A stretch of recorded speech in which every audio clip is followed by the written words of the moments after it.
Breonna Taylor, polisi melanggar hak sipil, temuan ulasan.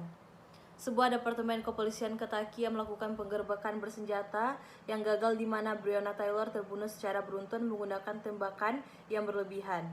Menurut tinjauan Departemen Kehakiman Polisi Metro Louisville, terlibat dalam pola pelanggaran hak-hak sipil termasuk pengekangan leher yang tidak dapat dibenarkan serta serangan binatang anjing, kata tinjauan Amerika Serikat.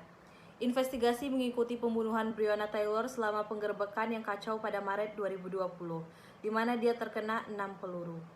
Temuan ini sangat meresahkan dan menegangkan, kata Jaksa Agung Vanita Gupta. Selamat datang kembali di BBC News. Mari kita lihat masalah hubungan di Amerika Serikat sekarang dan khususnya kematian Breonna Taylor. Dia adalah seorang wanita kulit hitam yang ditembak mati oleh polisi saat penggerbekan di rumahnya di Kentucky 3 tahun lalu. Beberapa petugas polisi telah didisiplinkan atau menghadapi dakwaan. Tetapi belum ada proses pembunuhan. Sekarang penyelidikan Departemen Kehakiman Amerika Serikat telah menyimpulkan bahwa Departemen Kepolisian di Louisville di Kentucky secara rutin mendiskriminasi orang kulit hitam dan menggunakan kekuatan yang berlebihan. Dengan perinciannya di sini, koresponden Amerika Utara Peter Bosz.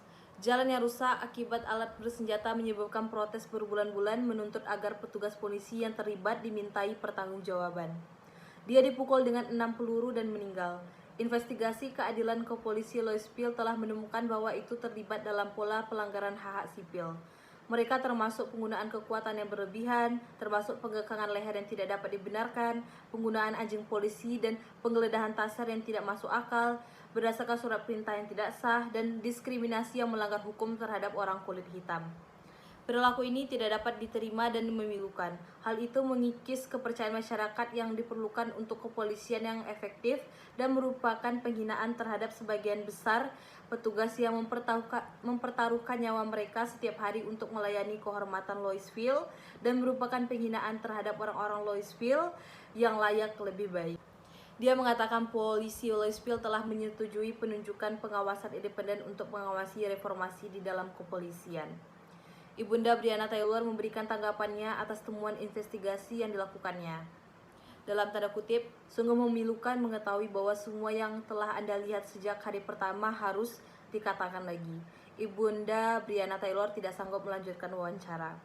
3 tahun setelah pembunuhan Breonna Taylor, penggunaan kekuatan yang berlebihan terus mempertanyakan taktik polisi di seluruh negeri. Peter Bosz, BBC News melaporkan. Halo, saya Nuralisma Delhi. Oke, di sini saya sedikit memberi komentar atau saran untuk video berita teman saya Saranya Taufa. Saran saya di bagian pembuka atau bagian awal akan lebih bagus lagi ditambahkan dengan salam pembuka. Setelah itu, baru dilanjutkan membaca naskah berita. Saran selanjutnya di bagian editing. Mungkin videonya akan lebih bagus jika backgroundnya dibuat seperti studio background berita, biar lebih menarik untuk ditonton. Terus ketika baca teks naskah berita, jangan terlalu monoton, jangan ketara sekali membaca teksnya.